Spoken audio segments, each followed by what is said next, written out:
আপনারা দেখছেন আদর্শ তিতুমির পত্রিকা, সঙ্গে রয়েছি আমি ধৃতরাষ্ট্র। দেখুন, আমরা কিন্তু বারবার বলি যে পুলিশের যদি সদিচ্ছা থাকে, পুলিশ যদি মনে করে যে কোনো দুর্নীতি বলুন, কোনো ক্রাইম বলুন, এই অপরাধীদের একেবারে মাটির তলা থেকে ধরে নিয়ে আসবে, পুলিশ কিন্তু পারে। পুলিশ যদি মনে করে রাজনৈতিক নেতাদের তল্পিবাহকতা না করে রাজধর্ম পালন করে সমাজকে সুন্দর এবং সফেদ রাখবো, পুলিশ পারে। কিন্তু পুলিশ অনেক সময় অনেক পুলিশরা থাকে বিভিন্ন সুযোগ সুবিধা নেওয়ার জন্য। আমাদের তো রাজনৈতিক নেতা সর্বস্ব দেশ, সেই দেশে নেতাদের কাছ থেকে কিছু পাওয়ার লোভে অনেক পুলিশরা অনেক খিস্তি খেউর শোনার পরও চুপচাপ থাকে। যেমন কয়েকদিন আগে আপনারা দেখলেন অনুব্রত মণ্ডল একজন পুলিশ অফিসারকে এমন গালিগালাজ করলেন, মা স্ত্রী তুলে, তারপরও অনুব্রত মণ্ডল জেলেও গেলেন না, কিছুই হলো না, উল্টে ওই পুলিশ অফিসারের মোবাইল ফোন সিজ হলো, অনেক কিছু হলো, এটা আপনারা জানেন। কিন্তু আমরা আজকে আপনাদের দেখাবো যে পুলিশ যদি মনে করে যে 100 হাত জলের নিচে অপরাধী লুকিয়ে আছে, তাকে তুলে নিয়ে আসবে, পুলিশ পারে। সেটা প্রমাণ করে দেখালেন চাকদাহ থানার আইসি অরিন্দম মুখোপাধ্যায় এবং রানাঘাট পুলিশ জেলার ডেপুটি সুপারিনটেন্ডেন্ট মহতাসিম আক্তার। আপনারা জানতে চান তো যে কি এমন ঘটনা করেছেন তারা? এমন একটা ঘটনার কথা আজকে আপনাদের বলবো যে এই যে বিভিন্ন জায়গায় মোটরসাইকেল চুরি হয়, আন্তর্জাতিক মোটরসাইকেল চোরের যে মাস্টার মাইন্ড, তাকে গ্রেপ্তার করেছে চাকদা থানা। কোথা থেকে? বারাসাত থেকে। ভাবতে পারছেন? এই আইসি অরিন্দম মুখোপাধ্যায় উপস্থিত বুদ্ধি খাটিয়ে সমস্ত জায়গায় নেটওয়ার্ক চালিয়ে চালিয়ে চালিয়ে সোর্স মাধ্যমে বারাসাত থেকে এই আন্তর্জাতিক মোটরসাইকেল পাচারকারীকে গ্রেপ্তার করে এবং তাকে গ্রেপ্তার করে তার কাছ থেকে 6খানা মোটরসাইকেল উদ্ধার হয়, যার 4টে চাকদাহ থানা এলাকা থেকে হয়েছিল, 2টো হরিণঘাটা থানা এলাকা থেকে হয়েছিল। এই তাকে গ্রেপ্তার করার পরে 3টি হিরো স্প্লেন্ডার, 1টি হিরো গ্ল্যামার এবং হরিণঘাটার 2টি হিরো স্প্লেন্ডার উদ্ধার হয়। পুলিশ তদন্ত করছে আরও কারা কারা যুক্ত আছে এই কাজের সঙ্গে, কারা কারা যুক্ত আছে। শুধু এটাই নয়, চাকদা থানার যে মনসাপোতা ষষ্ঠীতলা রয়েছে, সেখান থেকে সব বিলেতি যে মদ, লাইসেন্সবিহীন কয়েকশো মদের বোতল উদ্ধার করেছে। আমরা দেখাচ্ছি আপনাদেরকে সেই ছবি, আপনারা দেখুন যে কিভাবে তারা উদ্ধার করলেন এবং আন্তর্জাতিক এই মোটরসাইকেল পাচারকারীকে গ্রেপ্তার করলেন।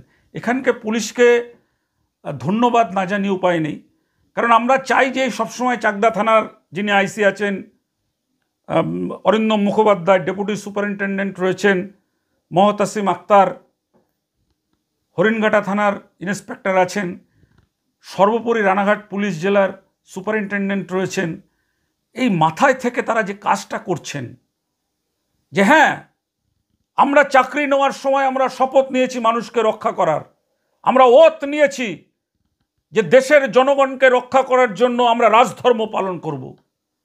আজকে কিন্তু এই অরিন্দম মুখোপাধ্যায় চাকদা থানার আইসি, তিনি দেখিয়ে দিলেন যে যদি পুলিশ মনে করে কোনো অপরাধীকে যেখানেই থাকুক না কেন পৃথিবীর, সেখান থেকে ধরবে, তাহলে পুলিশ পারে। আজকে কিন্তু সেরকমই করলেন। আপনারা কি বলেন?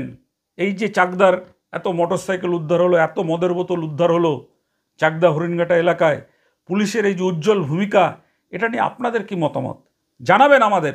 কারণ আমরা চাই যে এই রকম অরিন্দম মুখোপাধ্যায়ের মতন এই রকম ইন্সপেক্টর সমস্ত থানায় এই মানবিক ভূমিকা নিয়ে যে মানুষের মঙ্গলের জন্য কাজ করব, মানুষকে মিথ্যা মামলায় ফাঁসাবো না, মানুষের যে আমার যে রাজধর্ম পালন করার কথা, সেই রাজধর্ম আমরা পালন করব। আজকের দেখুন সেই খবর।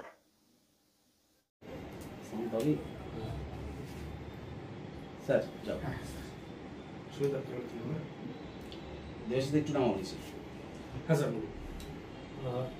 গত মে মাসে আমাদের চাকদা থানা এলাকায় 3টে মোটরসাইকেল চুরি হয় এবং তারপরে জুন মাসেও একটা মোটরসাইকেল চুরি হয়।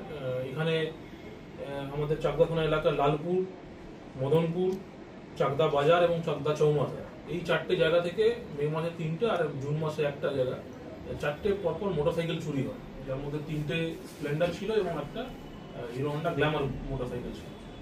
যখন এই চুরিগুলো হয় তখন আমাদের থানার সমস্ত টিম আমরা নামিয়ে এইগুলোর তদন্তে নামি এবং বিভিন্ন জায়গা থেকে ইনভেস্টিগেশন করে এবং সিসিটিভি ফুটেজ এবং অন্যান্য সোর্সের মারফতে আমরা একটা লোককে পিকস আপ করি, যার মুভমেন্টটা দেখে মোটামুটি আইডিয়া হলো যে এই লোকটাই এই ইনসিডেন্টটা এই চুরিটা করেছে। এবং সেই লোকটাকে আমরা পিকস আপ করি এবং ওকে আমরা আইডেন্টিফাই করি এবং আমাদের রানাঘাট পুলিশ জেলা এবং অন্যান্য পাশাপাশি যে জেলাগুলো ছিল সেখানে আমরা তার ডিটেলসগুলো পাঠাই যে এইরকম একটা লোক বিভিন্ন জায়গায় মোটরসাইকেল চুরি করছে, একে কোনো থানায় দেখলে যাতে ইমিডিয়েটলি আমাদেরকে জানানো। তো সেই করেসপন্ডিংয়ে গত মাসে জুন মাসের 7 তারিখে বারাসাত থানার আন্ডারে ওর মুভমেন্টটা পাওয়া যায় এবং ওখানে একটা চুরি করতে গিয়ে ওকে অ্যারেস্ট করা হয়। বারাসাত থানায় একটা কেস হয় এবং ওকে ওখান থেকে অ্যারেস্ট করা হয়। তার সাথে আমরা খবর পাই এবং আমরা ওকে জুন মাসের 30 তারিখে আমরা ওকে ওখান থেকে আমরা সোন অ্যারেস্ট করি এবং ওর কাছ থেকে আমাদের যে 4টে মোটরসাইকেল যেটা চুরি হয়েছিল আমরা আমাদের 4টে মোটরসাইকেলই রিকভারি করতে পেরেছি এবং আমাদের মোটরসাইকেলগুলো রিকভারি হয়েছে। অ্যাকিউজটা এখন আমাদের পিসিতে আছে, আমাদের যে 4টে কেস আছে তার পিসির মধ্যে এখন আছে এবং ডিউরিং ইনভেস্টিগেশন আমরা যেটা পাই যে এই অ্যাকিউজ যে আছে এর বিভিন্ন থানা এলাকায় ওর নামে কেস আছে, ওর প্রায় 8টা বা 9টা কেস আছে অন্যান্য থানাতে, বারাসাত থানা, বাদুরিয়া থানা, বাসুদেবপুর, ব্যারাকপুর এবং আমাদের চাকদা থানায় যে 4টে কেস আছে। বিভিন্ন থানা এলাকায় ও চুরি করে বেরোতো এবং আমাদের থানা এলাকায় যে 4টে মোটরসাইকেলটা মিসিং ছিল সেগুলো আমরা 4টেই আমরা রিকভারি করতে পেরেছি এবং আসামি এখন পিসিতে আছে। আমরা ফার্দার ইনভেস্টিগেশন করে দেখছি যে ওর সাথে এর মধ্যে আরও কেউ ইনভলভ ছিল কিনা এবং আরও যদি কোনো কিছু ইনসিডেন্ট বা কোনো মোটরসাইকেল যদি চুরি করে থাকে সেটাও আমরা রিকভারি করার এবং ফার্দার ইনভেস্টিগেশন করার আমরা চেষ্টা করছি। নামটা কি কোথা থেকে ধরলেন? আসামির নামটা হচ্ছে সুভাষ মণ্ডল, বাবার নাম দুরন্ত মণ্ডল, রুদ্রপুর বাড়ি, রুদ্রপুর দত্তপুকুরে ওর বাড়ি, বয়স 45 বছর, দত্তপুকুরের বাসিন্দা, কিন্তু বিভিন্ন থানা এলাকায় ও চুরি করে। এখনো পর্যন্ত কতগুলো করেছে? আমাদের কাছে যে রেকর্ডটা আছে, আমাদের চাকদা থানা এলাকার 4টে কেস আছে এবং 4টে মোটরসাইকেল ছিল, আমরা 4টে রিকভারি করতে পেরেছি। এই তদন্তে আমরা জানতে পারি যে ওর আরো অন্যান্য থানাতে প্রায় এরকম 5-6টা অন্যান্য থানাতে ওর চুরি কেস আছে। এর প্রিভিয়াসলি ওর 2015 সালে এনডিপিএস, 2022 সালে আরো একটা কেসে ইনভলভ ছিল এবং রিসেন্টলি যেটা দেখা যাচ্ছে 2024-25 দিকে মোটরসাইকেল চুরির সাথে যুক্ত আছে। কোথা থেকে ধরলেন? ওকে অ্যারেস্ট করা হয়েছে বারাসাত থেকে। আমাদের এখানে চাকদা থানার এলাকায় যখন ইনসিডেন্টগুলো হয় আমরা সিসিটিভি ফুটেজের মাধ্যমে এবং সোর্স মারফতে আমাদের ইনফরমেশনগুলো আমাদের জানতে পারি যে লোকটাকে আমরা পিকস আপ করি এবং আমাদের পাশাপাশি জেলাগুলোকে আমরা ইনফরমেশন দিয়েছিলাম। সেই করেসপন্ডিংয়ে বারাসাত থানা এলাকায় ওর মুভমেন্টটা দেখা যায় এবং 7 তারিখ, জুন মাসের 7 তারিখে বারাসাত থানা এলাকায় একটা চুরি করতে গিয়ে ওকে ধরা পড়ে। সেই খবরটা আমরা যখন পাই তখন আমরা আমাদের কেসে ওকে জুন মাসের 30 তারিখে ওকে আমরা অ্যারেস্ট করি, পিসিতে নেওয়া হয় এবং আমাদের 4টে মোটরসাইকেল যেটা চুরি হয়েছিল এই 4টেই আমরা রিকভারি করতে পারি। না এখন অব্দি জেরা কি জানি যে মানে মোটরসাইকেল কিভাবে চুরি করতো ও এখন অব্দি ইনভেস্টিগেশনটা চলছে, আমরা জাস্ট ওকে পিসিতে নিয়েছি, আমরা তদন্ত করছি। এখন অব্দি যেটা জানা গেছে যে মোটরসাইকেলগুলো হি ইজ আ হ্যাবিচুয়াল লিফটার, ও এখন লাস্ট 1-1.5 বছর ধরে এটাই করে যাচ্ছে এবং প্রিভিয়াসলিও অন্যান্য ক্রাইমের সাথে যুক্ত ছিল। তো এখন অব্দি ওর ইনভলভমেন্টটাই পাওয়া গেছে, মোটরসাইকেলগুলো চুরি করে ওকে পার্টসগুলো বিভিন্ন জায়গায় বিক্রি করতো। এখন আমরা সেগুলো তদন্তের মধ্যে আসবে, আমরা ফার্দার ইনভেস্টিগেশন করছি। আলটিমেটলি যে কে রিসিভার আছে ওর সাথে কোনো অ্যাকমপ্লিস আছে কিনা সেটা আমাদের ফার্দার ইনভেস্টিগেশনের মধ্যে আমরা পাবো।